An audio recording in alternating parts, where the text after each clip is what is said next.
अस्सलाम वालेकुम students, welcome to my channel the expert law academy. आज की वीडियो में हम डिस्कस करेंगे जो मोस्ट इम्पॉर्टेंट ईडियम्स हैं फंक्शनल इंग्लिश की बुक में से, वो कौन कौन से आपके सिलेबस के अकॉर्डिंग, तो वो हम डिस्कस कर लेते हैं जी। सबसे पहले है टू बैगर डिस्क्रिप्शन। इसका मतलब है कि इसके बयान से ज़बान का असर है। हर ब्यूटी बैगर डिस्क्रिप्शन यानी ऐसी चीज़ जिसको हम लफ्ज़ों में बयान नहीं कर सकते, ठीक है, वो चीज़ हम यहाँ पे लिखेंगे। उसके बाद दूसरे नंबर पे है to blow your own temper, ठीक है, अपने मुंह खुद मियाँ मिट्ठू बनना यानी अपनी तारीफ खुद करना। I don't like to blow my own temper but the office ran much better when I was in charge.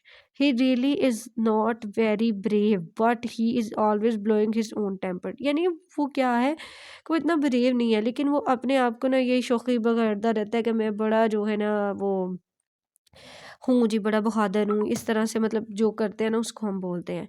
उसके बाद to blow hot and cold, राय बदलते रहना, पल भर में जो है माशा और घड़ी में तोला, ये चीज़ है। इसका मतलब है कि जी she keeps blowing hot and cold about her new job, यानी वो अपनी नई जॉब के बारे में ना डगमगा सी रही है, राय बदल रही है, कभी वो कहती है यस, कभी वो नो नो कह रही है, ठीक है। ये मोस्ट इंपॉर्टेंट एमसी जो है ना ईडियम्स है जो मैं आपको करवा रही हूँ। तो इनको याद रखने का वजह यही तरीक़ेकार होता है कि आप ना एक वर्ड को समझ लिया करें, उससे ये आपके जहन में बैठ जाते हैं। जैसे टू ब्रेक द आइस, अब जैसे आइस टूटेगी तो इससे आपको समझ आ रही है कि खामोशी टूटेगी, ठीक है। All were sitting silent in the meeting at last I broke the ice, के इसका ये मतलब नहीं बर्फ़ तोड़ देना, इसका मतलब है कि जो है खामोशी तोड़ना। तो आपने उस लिहाज से याद करना है। 333 है टू ब्रेक द न्यूज़, यानी ख़बर सुनाना। देखिए ब्रेक द न्यूज़, न्यूज़ से आप याद रख लीजिएगा कि ख़बर सुनाना, ठीक है, यहाँ से आप याद रख सकते हैं। उसके बाद टू ब्रीथ वन लास्ट, आखिरी सांस लेना। अब यहाँ पे वन लास्ट आ गया कि आखिरी सांस किसी की, ठीक है, यहाँ से आप इसको याद रख सकते हैं। The old man breathe this last this morning, क्योंकि ये थोड़ा सा मुश्किल होता है याद रखना। जब आपके जहन में ये चीज़ बैठ जाती है ना, फिर आप इसको डेली रूटीन में भी यूज़ कर सकते हैं और समझ सकते हैं। टू ब्रिज ओवर, ये इतना इम्पॉर्टेंट नहीं है लेकिन आप इसको पढ़ लीजिएगा। Let's bridge over the difference and be friends again, यानी ये जो है ना अख्तिलाफ ख़त्म करते हैं और हम दोबारा से जो है वो दोस्त बन जाते हैं। ये इतना इम्पॉर्टेंट नहीं है, जो इम्पोर्टेंट है मैं साथ साथ आपको बता रही हूँ। 336 है टू ब्रिंग टू बुक, सरजनिश करना। तो the servant was brought to book for his dishonesty, यानी सर्वेंट जो है वो उसको पनिश किया जा रहा है, किस वजह से पनिश किया गया था कि उसने जो है वो डिसऑनेस्टी की, यानी उसने जो ज़मानत में ख़यानत की, तो उसकी वजह से उसको पेनल्टी हुई। उसके बाद टू ब्रिंग होम, कायल करना, समझाना, ये भी बहुत इंपॉर्टेंट है।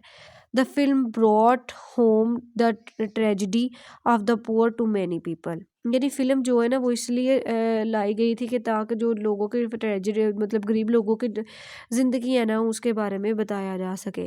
टू ब्रिंग टू लाइट, ज़ाहिर करना। The mystery of his murder was brought to light by the police. अब ये भी बहुत इंपॉर्टेंट है, ज़ाहिर करना। इसको आपने अच्छी तरह से अंडरस्टैंड करना है कि इसमें क्या बताने की कोशिश कर रहा है, ठीक है। टू ब्रिंग टू लाइट, यानी जब आप किसी चीज़ पे लाइट डालते हो तो वो चीज़ आपको साफ शफाफ नज़र आती है, तो वहाँ से भी इसको याद रख सकते हैं। टू ब्राइड वंस टंग, ठीक है, ज़बान को लगाम देना। तो ये भी बहुत इंपॉर्टेंट है, जो ईडियम है ये भी आपने याद करना है। उसके बाद 340 है टू बर्न वंस फिंगर, तकलीफ महसूस करना। You will burn your fingers if you try to help his this rough, यानी इस रेडिकुलस पर्सन की या कि उसकी अगर तुम मदद करोगे तो तुम अपने आप को खुद ही तकलीफ़ पहुंचाओगे, ठीक है। ये चीज़ है कि अपने आप को खुद ही मुसीबत में डालोगे अगर तुम इस कि उसकी मदद करते हो, तो ये इम्पॉर्टेंट है। उसके बाद to burn the candle at both ends, बहुत ज़्यादा सेहत ख़राब कर लेना या फजूल खर्ची करना, ठीक है, ये दोनों तरह से यूज़ हो सकता है। He looks to be exhausted, it seems he has been burning the candle at both sides, मतलब वो बहुत ज़्यादा एग्जॉस्टेड नज़र आ रहा था। ये ऐसा दिखा जा रहा था कि उसने दोनों साइड से क्या है कि उसकी सेहत ज़्यादा ख़राब हो गई, ठीक है, या वो बहुत ज़्यादा एक्सॉस्टेड था क्योंकि उसने बहुत ज़्यादा फजूल खर्ची कर दी थी, अब उसके पास बाकी कुछ भी नहीं रहा। टू बर्न वंस बोट, ये बहुत ज़्यादा मशहूर मकूला है कि कश्तियाँ जला देना, वापसी के रास्ते बंद कर देना। This is the most important MCQs। I can not take by my resignation as I have burned all my boats, मैं अपना इस्तीफ़ा वापस नहीं ले सकता क्योंकि मैंने तमाम तर कश्तियाँ जला दी हैं। उसके बाद to burn the midnight oil, ये भी बहुत इम्पॉर्टेंट है कि दिन रात जो है वो मेहनत करना। He burn the midnight oil near the examination and came first, यानी उसने दिन रात जो है वो इम्तहान के करीब मेहनत की और वो फर्स्ट आ गया था या आ गई थी। टू आ गई थे था ही है ना वहाँ पे पीछे सब्जेक्ट, तो उसके अकॉर्डिंग है। ठीक है, उसके बाद जो इम्पोर्ट 344 इतना इम्पोर्टेंट नहीं है। उसके बाद हम 345 देखते हैं। कॉल गॉड टू विटनेस, खलफ उठाना। He called God to witness in the court and approved himself innocent, यानी उसने क्या किया कि अल्लाह के नाम पे जो है वो खलफ उठाया और ये प्रूव कर दिया कि वो बेगुनाह है। आपको पता है कि जब भी कोर्ट में लोगों को पेश किया जाता है तो उनसे पहले हलफ उठाया जाता है कि जो भी वो गवाही देंगे वो अकॉर्डिंग टू लॉ ही होगी, वो अपनी तरफ से कोई भी झूठ नहीं बोलेंगे। तो इस चीज़ को आपने मद्देनज़र रखना है जब आप इस ईडीएम को याद करेंगे। इस तरह से फिर जो जब आप फैक्ट से जो है सरकमस्टांसेस से याद करते हैं तो चीज़ आपके जहन में बैठ जाती है। 342 है to call into question, शक व शोबा का इजहार करना। They call the whole project in question. उसके बाद नेक्स्ट है टू कॉल स्पैड अ स्पैड, बिल्कुल साफ सफाफ कह देना।